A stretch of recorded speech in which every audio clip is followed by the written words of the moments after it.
Evening, freaks. This is my first time narrating a story. This is a story that was presented as true on 4chan's X board back in April of last year, 2013.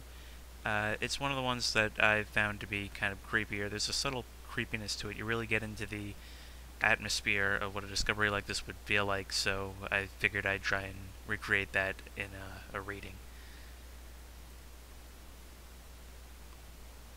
So, in the break room in this library that I used to work at, one wall was completely covered with blinds that were always closed.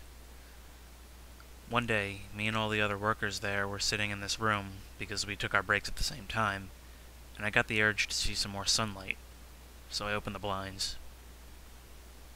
The windows behind it were pitch black, as if they were painted. Now it's 3 p.m. in June, the sun is shining, and the break room shares a wall with the kids' book room, which has windows that see outside, no problem. I pointed this out to everybody, and we all realized that no one had ever opened those blinds, despite that more than one person in the room had been there for more than 3 years. We were all just a little creeped out. Just a little. I mean, we worked in this building, we're a big group of people, we've been in this room like a million times before.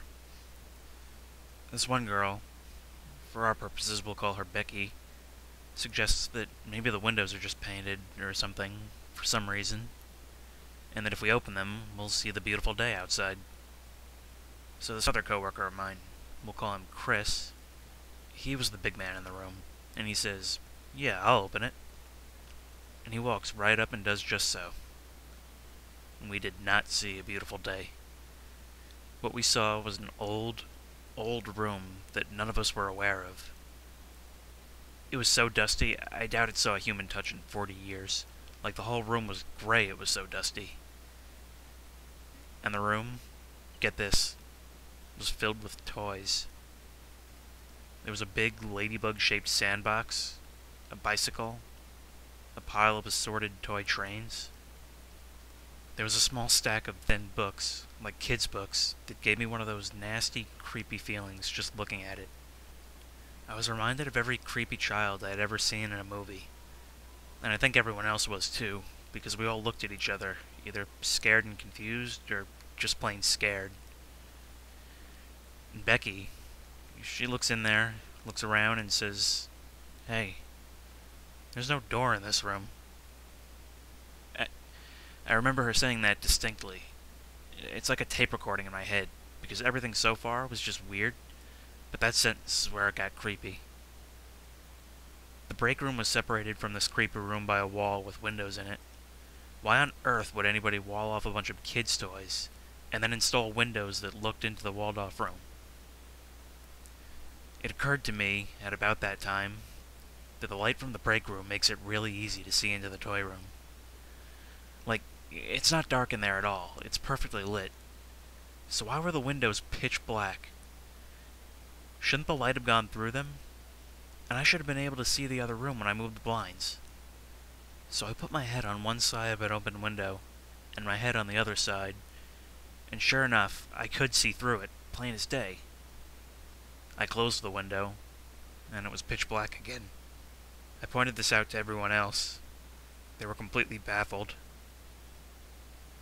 At that time, we realized our break was over a few minutes ago, and we went back to the library proper.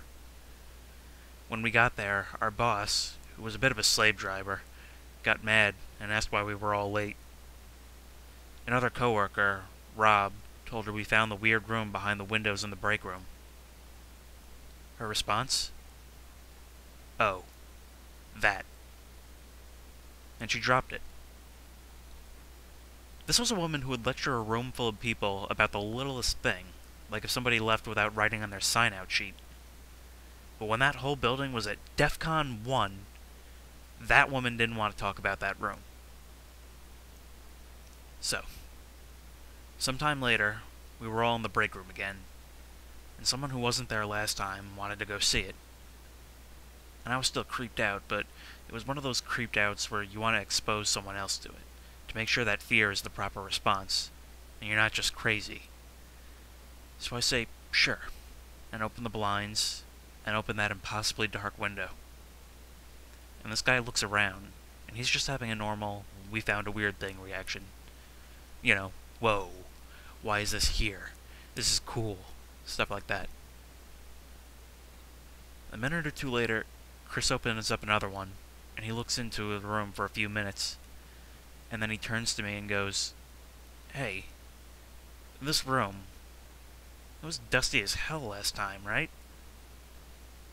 I say, "Yeah," because it was, and I see what he's getting at, so I open a window and look through myself.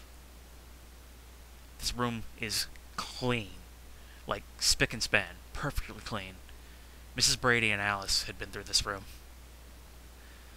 When I say the room was cleaned, it was really just dusted. The dust was gone, and everything was shiny and new, but the toys in that book pile were left in their haphazard positions. That's why it frightened us so bad. Human beings organize when they clean, especially when what you're cleaning is a public building that you work at, which is the only way I could see that room being cleaned having a rational explanation. And I say so. And all the people who were there last time open windows and look through and have, again, minor freakouts. Chris shut his window and said, "I think I'm going to end my break early today." And everyone in the room decided that that was a good idea. We all shut our windows, shut the blinds, and left, all in a silence that no one wanted to break. On the way back, we passed a maintenance guy, and Becky asked him, "Hey, what's with that walled-off room in the break room?" And he just stared at us, with this expression on his face that was either shock or fear, but either way it was strong. And I guess Becky thought he was confused, because she said, "The one with all the old toys," and he cut her off and said, "Don't go in there, kids," and just walked off. I didn't work the next day, but the Monday after, when I did, Chris came up to me and said, "We're not allowed to take all breaks at the same time anymore." A few days passed, and I convinced myself that the toy room was just kind of a crazy set of coincidences, and that it didn't matter, so I was just responding to the news of a boss taking away an employee privilege. I probably said something like, "Man, that's lame." I don't even remember what I said, because it's that unimportant. But that same day, me and Chris and two other people were slacking off in one of the aisles. We'd been talking about this change all day, so I said, "Hey, when did you guys all start taking your breaks at the same time in the first place?" And Chris said, "Because..." He was visibly afraid. Because we always felt creeped out in the break room alone. Like we were being watched.